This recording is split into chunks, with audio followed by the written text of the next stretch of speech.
melanjutkan pembicaraan menarik Mas Arif. Setelah kita bicara tentang usaha, kemudian Nila sebagai ibu rumah tangga yang kemudian berkecimpung mendukung suaminya di dalam berusaha gitu. Nah sekarang karena Mas Arif bergerak di bidang kimia, tentu ada sedikit pemikiran gitu bahwa ternyata kimia ini mendekati tentang spiritualitas gitu. Nah menurut Mas Arif hubungannya seperti apa spiritualitas dan kimia itu Mas? Iya, jadi kalau menurut saya karena saya backgroundnya kimia gitu Pak ya, spiritualitas ini kan membahas sesuatu yang nggak kelihatan gitu ya.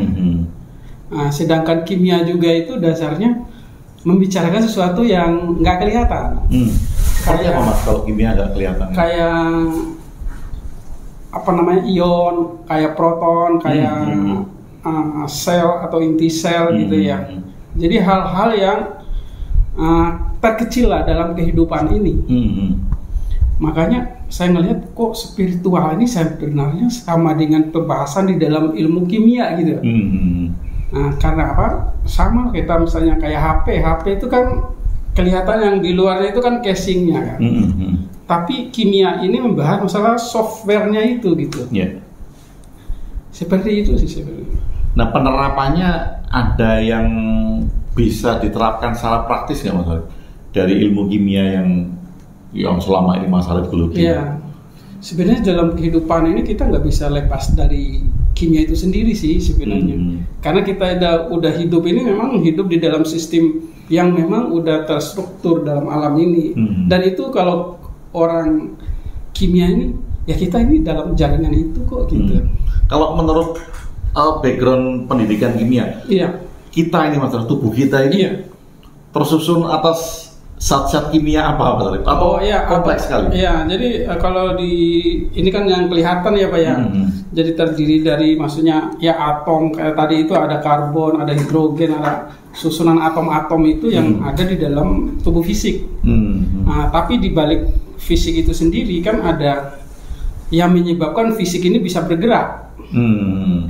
Nah, itu yang membuat saya melihat inilah kimianya sebenarnya itu yang membuat kenapa ini ada detakan jantung gitu ya. Reaksi kimia? Iya, ada prosesnya kan gitu. Wah, kalau begitu ini kita geser dikit ini, kayaknya seru ini. Kalau gairah Mas Arif? Wah. Itu reaksi kimia bukan Arif? Iya, reaksi kimia. Kita bergairah gitu. Mas Arif bergairah terhadap istri. Itu reaksi kimia? Iya, karena reaksi kimia. Karena kita udah memposisikan diri, kita ada fokus ke posisi itu. Akhirnya ada reaksi. Akhirnya karena kita terlalu fokus ke situ, ya itu yang terjadi gitu. Nah, kalau cinta Mas Arif, itu reaksi kimia bukan? Reaksi kimia juga. Reaksi kimia? Iya, kita benci juga itu reaksi kimia. Reaksi kimia? Iya. Bisa dibuat-buat dong? Tergantung kita mau. Bisa dicampur sendiri gitu. Boleh. Iya. Kita mengatur itu reaksi itu di dalam diri kita ini ya tergantung kita mau yang nyampur nih yang mana. Apakah energi cintanya atau tadi posisi mau bergairah kayak ya tergantung kita mau nyampur yang mana nih gitu. Berarti kalau ini reaksi kimia kan kita dipengaruhi oleh visual ya manusia ya. Misalnya saya melihat pemandangan yang indah gitu. Kemudian kadang kan ada rasa takjub gitu. Terus ada rasa ser gitu. Ada ya mungkin sernya itu kan karena percampuran kimia itu tadi ya. Melihat sesuatu gitu. Tapi dasarnya kan bukan karena yang dilihat. Ya kalau kita dari dalamnya ini, misalnya dilihat itu anggapnya biasa-biasa dari dalam, udah biasa-biasa. Tapi kalau kita yang di luar itu kita mau mengejar gitu ya, mau lebih lebih fokus lagi, itu yang menyebabkan efek keluarnya itu.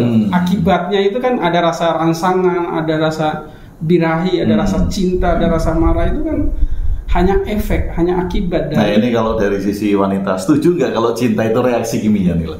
Setuju Pak. Oh setuju. Karena bos kimia. Bos kimia. Kan pernah rasanya jatuh cinta. Itu berarti karena reaksi kimia ya? Iya.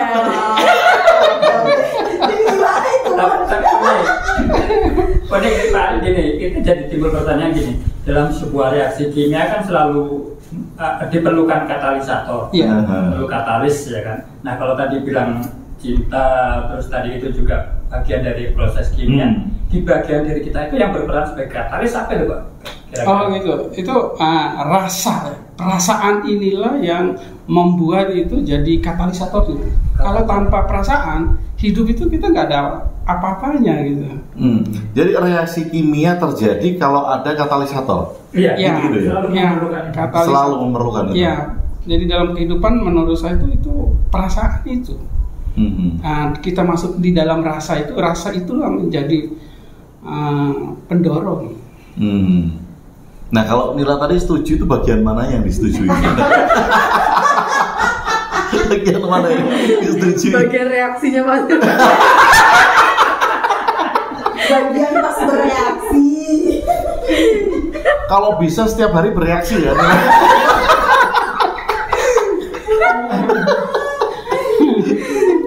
Ada aksi dan reaksi. Ya, aksi-reaksi. Nah ini menarik ya, karena kalau memang tidak ada reaksi kimia, kan berarti hidup kita hambar. Ya flat gitu. Karena kadang ada orang yang nggak pengen ngerasain sedih, nggak pengen ngerasain susah gitu. Itu kalau memang itu terjadi kan nggak enak banget hidupnya. Ya sayang Pak. Sayang dunianya gitu. Jadi kadang memang batu kerikil itu diperlukan ya. Iya butuh banget. Bagi yang sadar. Kalau yang enggak nanti diplesetin sama Pak Ben. Apa tuh? Itu tadi kan kalau reaksi kimianya itu menjadi teman tapi mesra, reaksi kimianya makin bergelora menjadi teman tapi masuk. Masuk. itu terlalu bereaksi. Itu karena reaksi kimia dalam diri Pak Ben itu terlalu katalisatornya kuat. Oke, balik lagi ke kimia dan spiritualitas Mas. Tentu kan di dalam mengarungi usaha ini kan seperti roller coaster juga Mas. Ada di puncak, kadang ada turun dan segala macam. Nah kemarin saya mendengarkan kalau salah satu toko Mas Arif kan pernah kebakaran. Nah bagaimana Mas Arif menyikapi kekecewaan tentu ya, kemudian rasa penyesalan tentu ya, karena kita barang saya hilang dan segala macam. Nah bagaimana seorang pengusaha menyikapi hal-hal seperti itu Mas Arif? Jadi saya pernah ngalamin itu ya, toko saya itu terbakar, itu sekitar bulan Juni juga 2000 Mei 30 Mei lah 2022.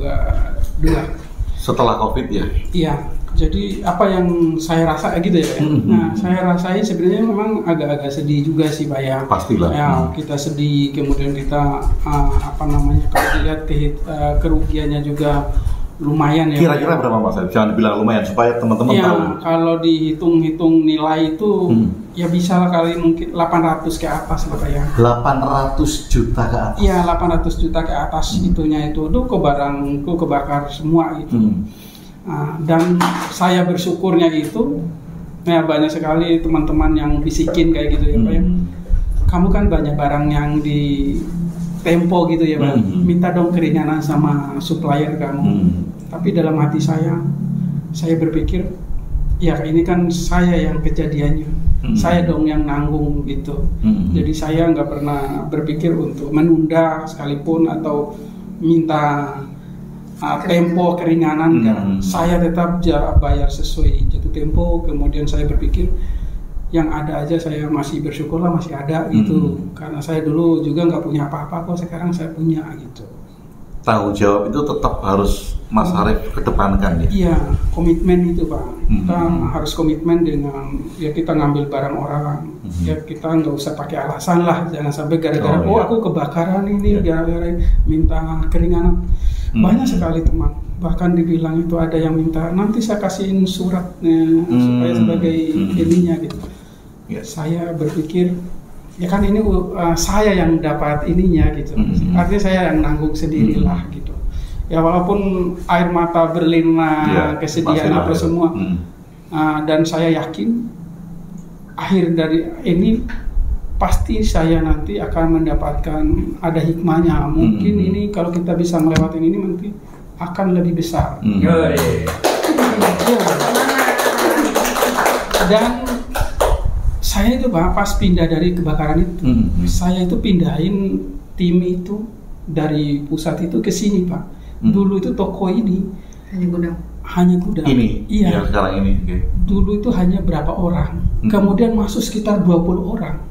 Saya melihat tim saya itu, saya sedih jadinya Pak. Kok banyak di mereka itu di tengah-tengah jerigen, di tengah-tengah drum gitu Pak. Tapi banyak. Tapi saya ngerasain itu. Ya Tuhan, kan dalam hati saya itu gimana ya, kasihan juga nih banyak kok orang kerja tapi kok tempatnya nggak nyaman banget gitu. Dan bersyukurnya itu Pak, di itu ada tempat, ada orang marketing yang WA ke kita itu kirim foto itu yang ada di blog WW ini, yang luasnya lumayan lah, luasnya 1000 lebih gitu. Ini saya suka tempatnya, itu belum, ini pas dilihat tempatnya itu baru dilihat foto ya langsung saya ngelihat ke sana.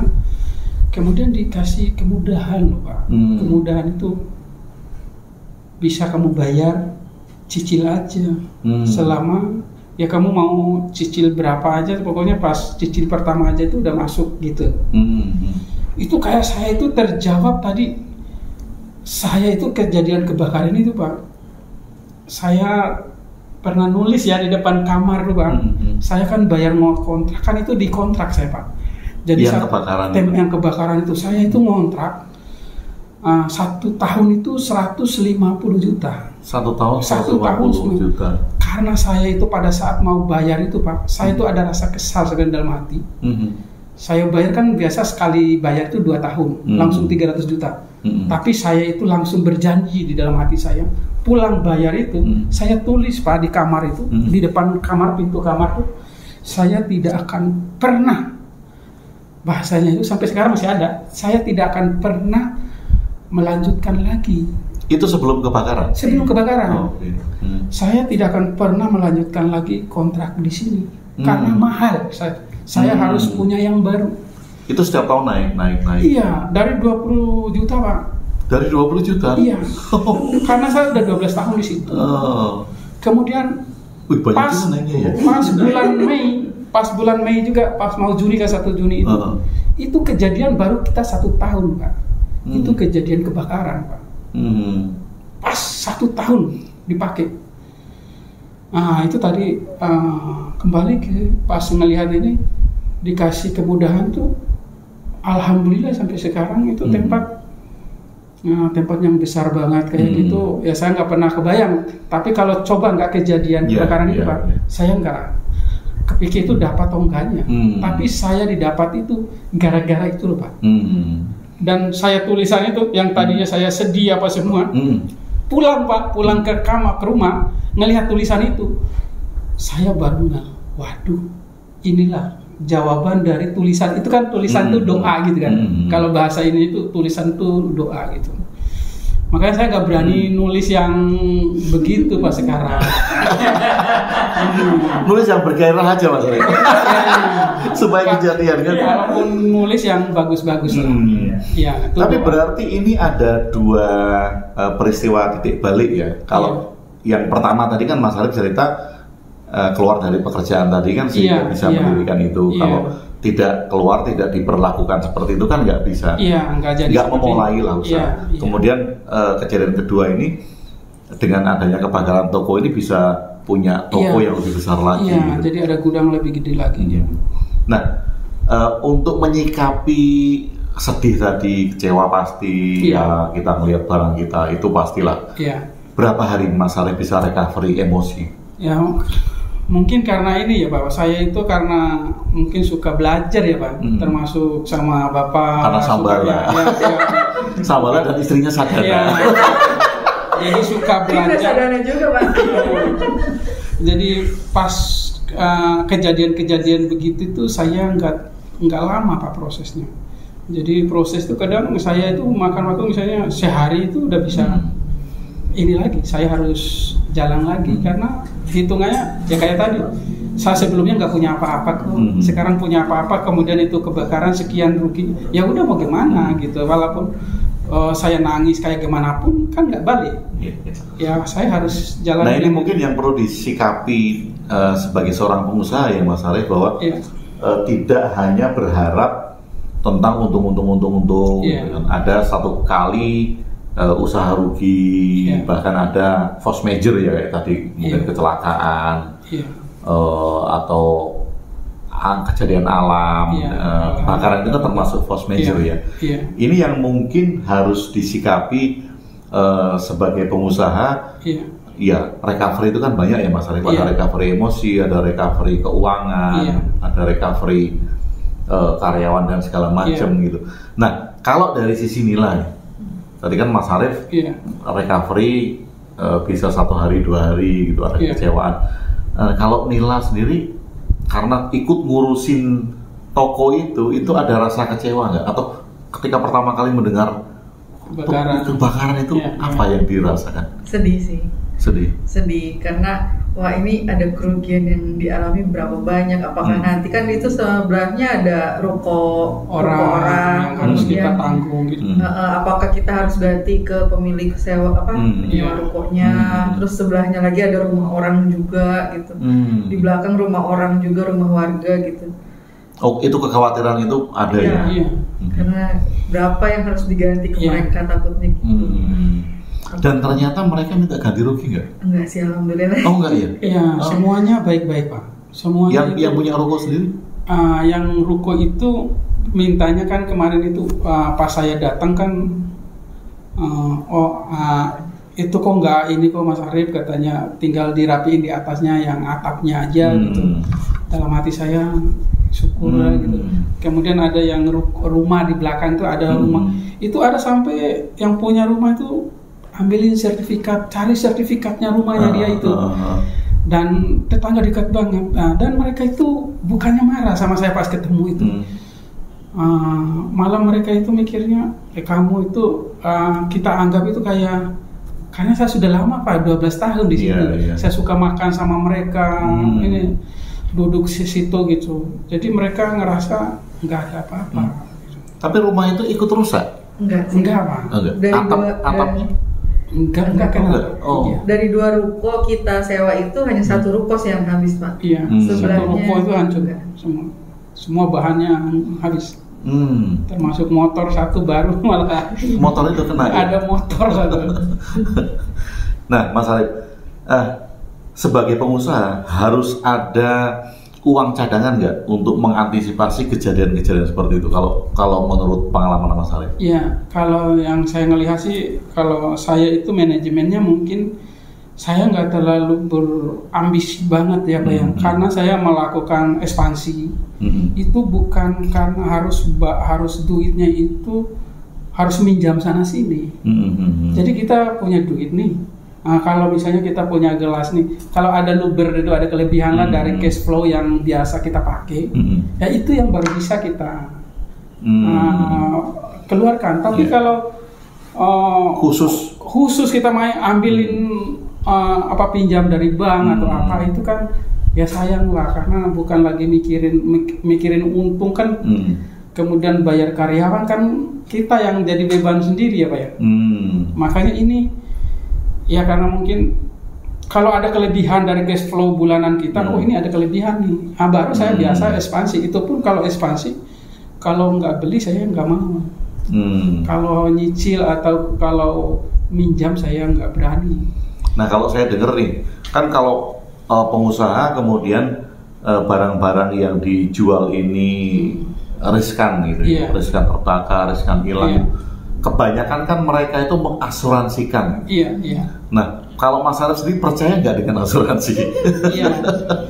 Jadi karena kita ini, kalau saya ngelihat Pak, kalau kita bikin asuransi itu kelihatannya sih gampang ya Pak ya. Tapi pas kita datang ke asuransi itu melihat, oh ini bahan kimia gitu ya Pak ya. Oh ini kalau ini termasuk resiko tinggi. Namanya resiko tinggi. Mereka juga matoknya kan lumayan tinggi gitu kan. Nah kalau dihitung-hitungan kita dengan risiko tinggi itu, saya ngitung nggak masuk gitu, karena kita kalau nggak masuk mau bagaimana gitu. Ya lebih bagus kita hati-hatilah mending buat modal lagi ya Mas. Ya lebih bagus diputar, kemudian ya keamanan lah, safety-nya yang ditingkatkan gitu. Ya karena apa namanya, kalau kita namanya kebakaran itu kan bukan hanya di toko kimia ya Pak ya. Ya, di rumah aja kebakaran ya Pak ya. Di ruko biasa juga sering kebakaran gitu. Hati juga kebakaran. Hati juga ya Pak. Sedap. Ya. Hati yang kebakaran atau gairah yang terbakar. Ya. Kenapa Sarif? Karyawan banyak. Iya. Dinamika karyawan kan juga macam-macam gitu kan. Iya. Nah, bagaimana cara Nila untuk mengatasi dinamika karyawan tadi? Ya ada yang kayak tadi ya, mungkin izin banyak, terus ada yang kelihatan males gitu, mungkin ada yang sering pinjem, ada yang sebentar kemudian keluar dan segala macam, dinamika itu. Menyikapi itu Kalau sekarang udah mulai kita terapin karyawan kontrak harian Pak. Jadi kalau nggak masuk ya potongnya full. Sehari itu kita 120.000 gitu. Jadi nggak masuk ya walaupun dia sakit tetap dipotong 120.000. Oh, karena itu udah perjanjian ya. Iya. Terus kalau misalnya ada masa kontrak juga 3 bulan. Kalau misalnya dia keluar sebelum masa kontraknya habis, ya kita nggak akan kembalikan uang safe deposit. Gitu. Karena sudah tertuang di awal dan mereka sudah tahu itu ya. Dan itu yang mungkin memudahkan ya, memudahkan Nila karena peraturannya jelas, sehingga ketika mereka melanggar pun resikonya juga jelas ya. Jadi tanggung jawab mereka sendiri memilih untuk itu kan. Nah kalau karyawan yang macam-macam ini tuh biasa nggak Nila kalau di dalam perusahaan gitu? Contohnya yang paling aneh itu apa? Atau yang paling ngeselin lah? Ada sih Pak, banyak sih kayak misal kasir gitu kan. Harusnya semua penjualan diinput hari itu juga gitu. Ya kayak sistem administrasi yang harusnya mereka jalanin, kadang mereka jawabnya dengan sepele bilang lupa.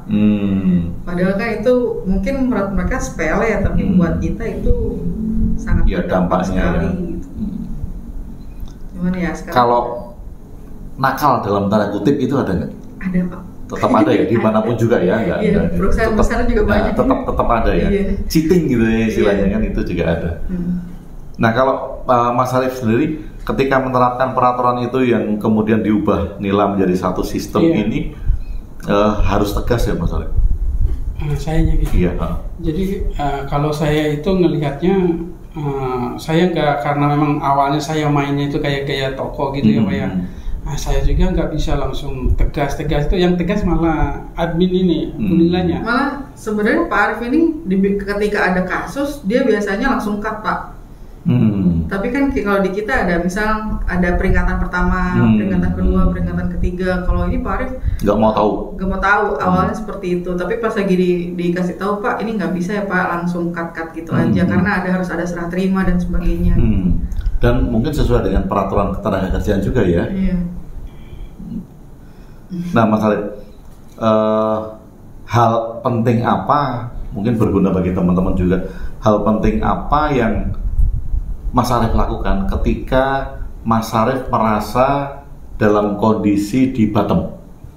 Kan usaha itu kan pasti akan ada naik turun gitu. Nah, hal penting apa yang bisa dilakukan Mas Arif untuk mengatasi itu? Ya, jadi saya kalau kondisi usaha misalnya lagi posisi turun lah ya begitu Pak ya. Jadi kayak kita itu udah melakukan segalanya itu kayaknya gaya apa aja itu kita kayaknya udah maksimal lah gitu.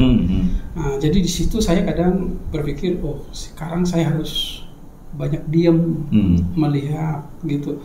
Jadi pas ngelihat itu, jadi kita nggak perlu berpikir ekspansi dulu, ini berpikir yang lain-lain dulu bagaimana posisinya. Mengatur kondisi diri kita dengan mengatur kondisi kondisi kita ini kan di luar itu akan mengikuti kan begitu secara saintiknya gitu ya. Jadi saya ngatur diri, banyakin diam, kemudian pelan-pelan suka belajar ini ada ini nih.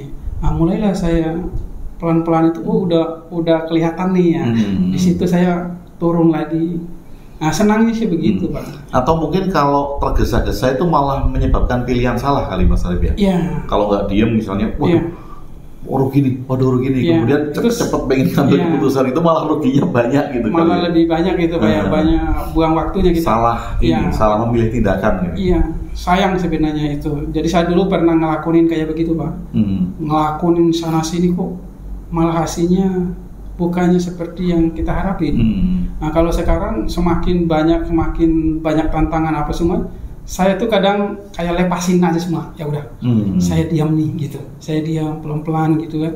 Jadi ngatur lagi gitu kondisi dari dalam ini, sehingga keluarnya itu kayak kita itu ngerasa udah seneng nih dari dalam nih, ya keluarnya seneng gitu. Iya. Nah, kalau dari dalamnya kayak tertekan. Kalau bahasa Jawa itu kemerungsung ya, kemerungsung itu bahasa Indonesia-nya apa ya? Kemerungsung. Ya. Dulu saya begitu, Pak, tapi pas sekarang karena sedikit belajar gitu dalam kehidupan ngatur ini, kayak kita itu yang membawa suasana kehidupan ini gitu. Nah, ini mungkin ada beberapa hal yang mungkin dilihat dari sisi kacamata wanita ini. Kadang-kala bener nggak Nila?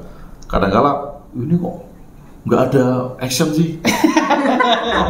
Kok kayaknya tenang-tenang aja sih gitu, gregetan gitu. Padahal lagi nata diri, lagi melihat dengan tenang gitu kan. Kadang-kala kan kalau dari sisi orang lain kan bahwa ini kenapa sih nggak cepet-cepet ngambil tindakan atau kadang-kala ada rasa itu nggak Nila? Awal-awal ya. Awal-awal pas lagi itu iya, cuman kesini ya udah ngerti, udah paham ya udah. Iya. Dan ini juga bisa jadi pelajaran kita bersama-sama ya, bahwa kadang-kala kan kita nggak ngerti nggak ngerti masa jeda itu berapa lama, kan nggak ada yang tahu kan. Masa jeda itu kita nggak tahu berapa lama gitu. Nah, ini kan menunggu waktu masa jeda ini kan bagi orang kan bermacam-macam kan. Misalnya beda-beda kan. Misalnya saya sedang masa di bottom up gitu. Saya memerlukan waktu sebulan untuk menemukan peluang baru gitu. Mungkin Mas Arif dengan masa diemnya seminggu bisa melihat peluang baru. Mungkin Pak Ben memerlukan 3 hari masa baru. Evi memerlukan setahun gitu misalnya kan. Berbeda-beda kan. Nah, ini yang kadang-kadang kan nggak bisa kita samakan, tapi nggak setahun juga deh, Vi. Biasanya 2 hari. 2 hari. Nah, kadang kita nggak sabar ya, kita nggak sabar dan kita merasa tergesa-gesa karena masa jeda kita yang beda-beda, dan kita bandingin kan, kadang-kadang bandingin, dia aja seminggu sudah bisa recovery. Ya kadang-kadang diri kita sendiri loh Pak yang membandingkan sama orang lain itu. Iya. Frustasi sendiri. Stres sendiri. Stres sendiri, frustasi sendiri. Bunuh diri sendiri. Jangan dong. Maksudnya membunuh pelan-pelan gitu kan, dengan stres itu. Nah, ini kan kalau misalnya bukan pengusaha, kemudian ini mahasiswa misalnya, stres karena skripsi, belum diterima kerja gitu. Kalau tidak menyadari masa jeda yang bermacam-macam ini kan mereka bisa frustasi kan, bisa putus asa. Loh, kok aku nggak diterima kerja? Temanku seminggu udah dapat kerjaan. Jadi kan nggak ada yang tahu kan, sama sekali nggak ada yang tahu. Yang penting kalau dia terus berusaha, ya sudah, lakukan usaha itu terus kan, ngelamar sini, ngelamar sana, selama dia nggak diem, nggak berhenti, kan sudah memenuhi action di masa jeda itu. Nah, ini penting, mudah-mudahan kita semua bisa belajar masing-masing. Kalau kita berada di posisi bottom up, kita bisa memanfaatkan waktu itu untuk tidak tergesa-gesa, kemudian kita tetap sabar. Selama kita obah, ya kita mamah gitu. Ya kita gerak itu pasti kita makan. Jangan kemudian kita diam aja di rumah. Sambil berdoa, Tuhan berikanlah rezeki Tuhan. Nah, itu namanya bukan obah gitu. Dia bilangnya ngambil jeda, ya nggak gitu juga ya.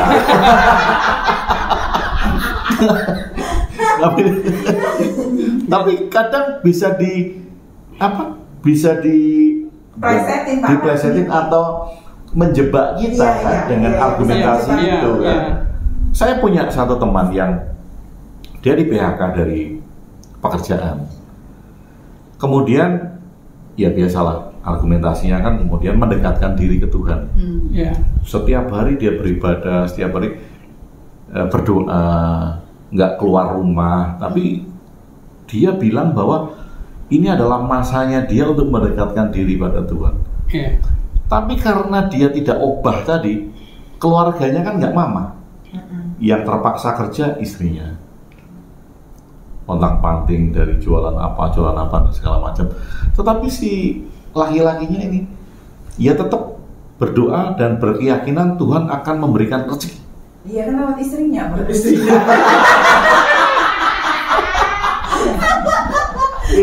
Itu berarti seperti yang diceritakan Pak Bayu kemarin. Ya, kan karena podcastnya kita cut kan, Pak Bayu kan cerita gini, negara-negara yang dikenal ateis itu kan bikin teknologi, ada yang bisa ke bulan, ada yang bisa bikin nuklir, semuanya itu kan terkenal mereka nggak berdoa kan, mereka berupaya di dalam tindakan untuk menciptakan ilmu pengetahuan gitu. Nah kemudian ada negara yang berdoa nggak menciptakan teknologi itu, dan ternyata dia bisa beli teknologi itu gitu.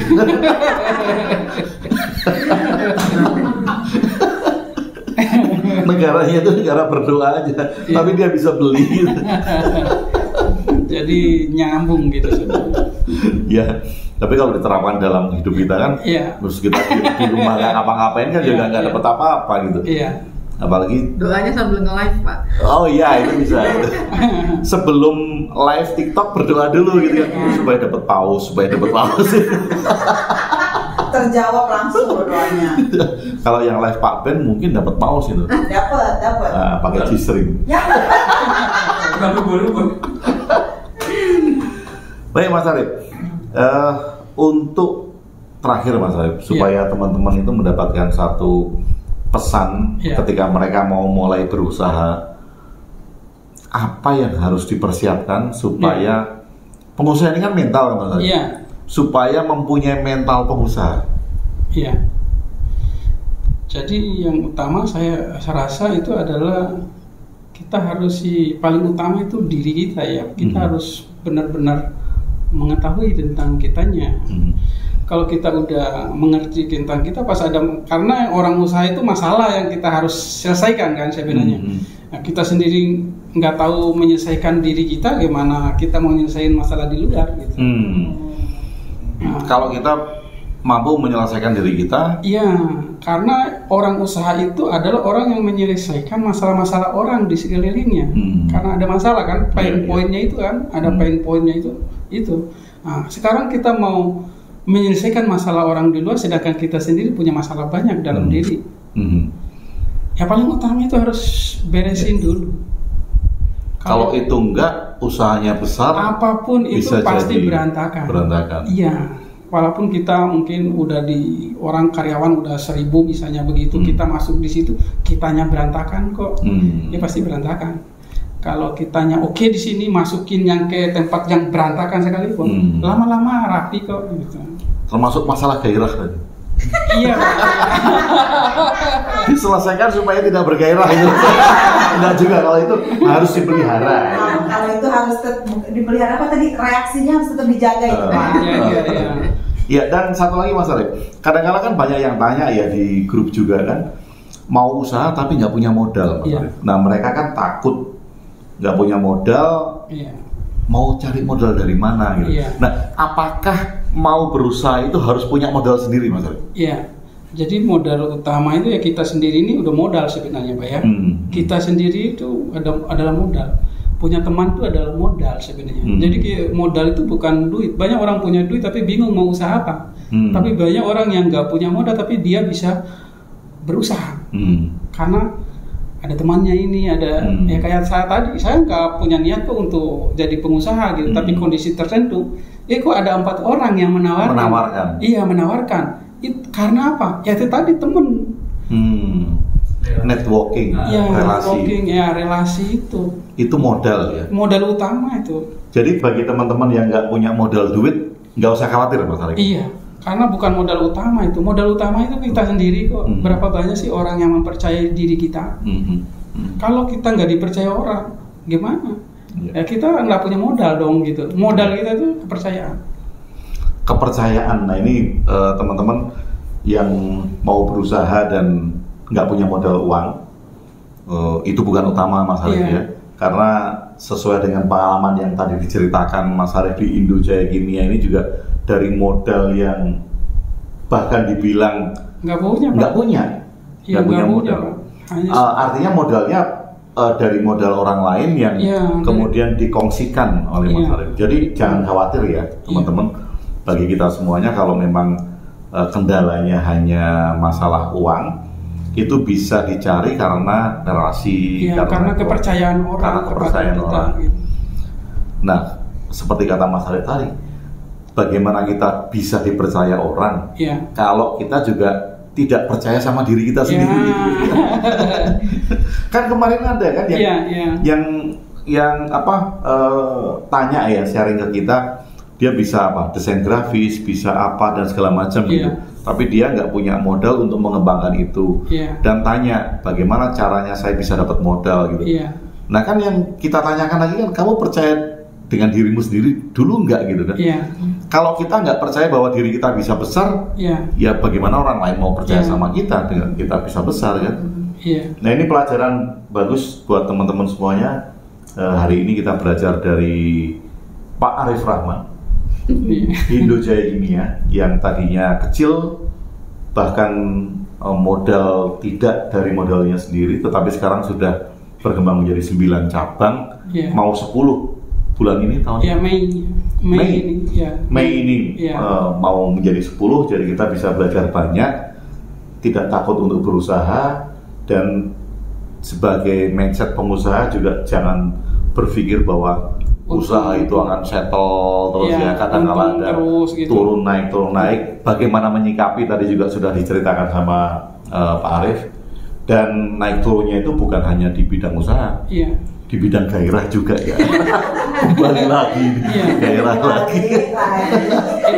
Itu bagian dari usaha juga kan.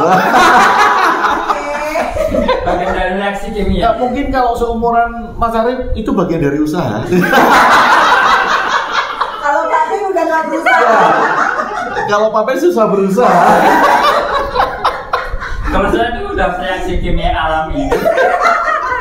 Yang harus diusahakan. Itu masuk ke perjuangan hidup, Bapak.